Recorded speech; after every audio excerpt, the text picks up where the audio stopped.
Ikaze turabasuhuje kandi turabakiriye mwebwe mukurikirana umurongo umuyoboro wa YouTube channel yacu ariwo iya Kenshi TV nk'ibisanzwe.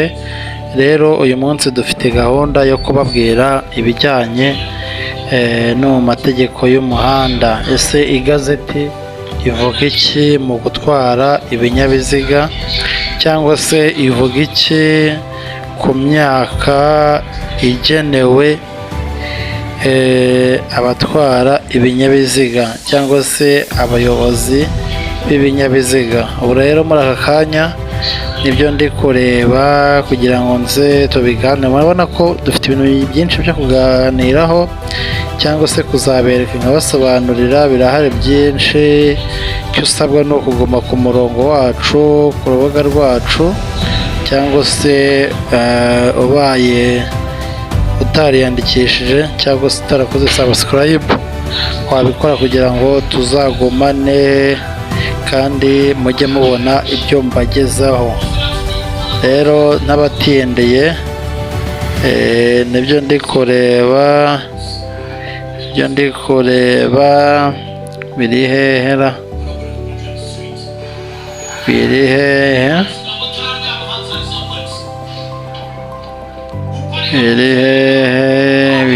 biri hafi, ngiye kubigeraho nahageze. Murabona ko hano hari ibijyanye n'imyaka cyangwa se uko ibintu bimeze kugira ngo umuntu yemererwe gutwara ibinyabiziga. Aha rero ni ku igazeti bimwe na bimwe twagiye tubategura kugira ngo mubisobanukirwe. Turahera hano hasi kuri aka ko hasi, cyangwa se hano hari agafureshi aho bavuga ngo duza amatungo. Ni ukuvuga ngo umuntu ufite imyaka 12 niyo uvuga nka babandi bo mu karere kamwe ntavuze kugira ngo bitazagiraho n'ingaruka, bo bavuga ngo 12. Mbo mu myaka 12 rero umuntu aba yemerewe kuyobora amatungo, cyangwa se bagomba kuba afite uburenganzira bwo kuyobora amatungo. Twazamutse ahandi, hano hari agafureshi cyangwa se agafureshi 14, imyaka 14 uwo muntu yemerewe kuyobora inyamaswa zikurura. Uwo muntu yemerewe kugira gute kuziyobora, agomba kuba afite imyaka itari munsi ya 14. Turakomeza nanone hejuru yaho, aho ngaho herekeje agafureshi hari imyaka 15. uwo muntu yemerewe gutwara velomoteri, ariko kandi 17 agomba gutwara velomoteri, ariko noneho byiyongeyeho igomba kuba ihetse. Ni ukuvuga ngo ku myaka 15 ntabwo yemerewe gutwara velomoteri ihetse paka azamutse akagera ku myaka 17. igeze 17 biremewe rwose mu igazeti ya leta cyangwa se igazeti y'amategeko y'umuhanda.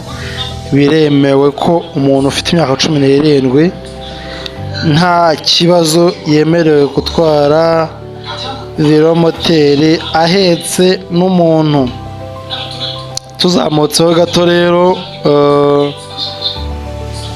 aho agafureshi kerekeje, umuntu ufite imyaka 18 yemerewe gushaka kategori cyangwa se perime ifite izi kategori. Ni ukuvuga ngo umuntu ufite imyaka 18 yemerewe gutwara ikinyabiziga cya kategori A na kategori B. Ni ukuvuga ngo kategori A ni moto, iyo ariyo yose epfo kuba ari moto.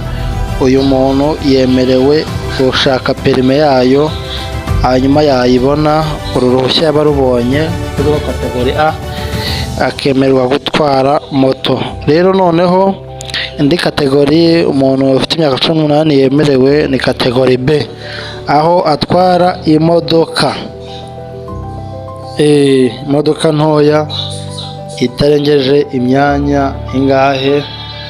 Imyanya 5 habariwemo na shoferi. Nuvuga ngo iziriya modoka ntoya nizo aba yemerewe. Kategori rero yazo ni kategori B. Undi muntu indi ikurikiyeho ni iyi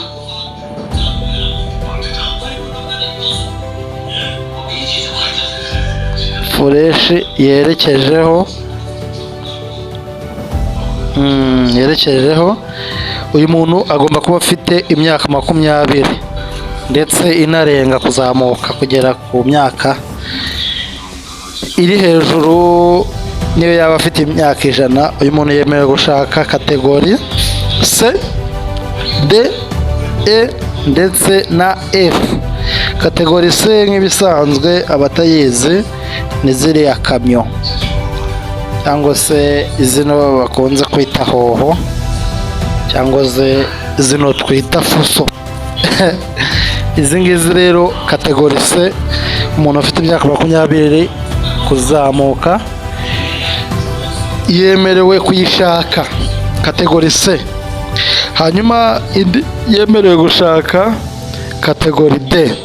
Kategori D rero ni kategori imeze gute rero? Kategori D ni kategori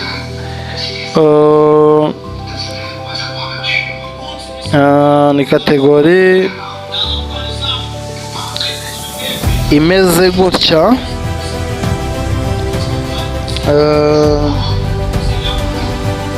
ndagira ngo mpasurinye neza muhabone. Umuntu ufite imyaka 20 yemerewe gushaka kategori D. Kategori D ni zino modoka tukunze kwita bisi zitarengeje imyaka 18, harimo na zino twita hiyasi. Umuntu ufite imyaka 20 rero nayo yemerewe kuyishaka, ariko icyitonderwa kuri kategori D, umuntu agomba kuyishaka aruko afite B. N'iyi kategori C nayo umuntu agomba kuyishaka aruko afite kategori B. Indi rero twakurikizaho umuntu ufite imyaka 20 yemerewe ni kategori E. Kategori E ni ano makamyo zino nini cyane dukunze kwita maronge shashi, izi za samuterera zino zikunda kujya hanze zambuka imipaka zitwara imizigo. Kategori F niyo tugezeho, nayo umuntu ufite imyaka 20 yemewe kuyitwara ndetse kurenzaho. Kategori F rero ni imashini cyangwa se zino zikora imihanda, imashini izi zisize umuhanda ndetse zihinga.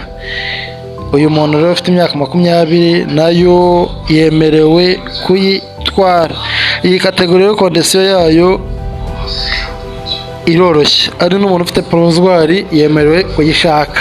F ufite provizwari yemerewe kuyishaka.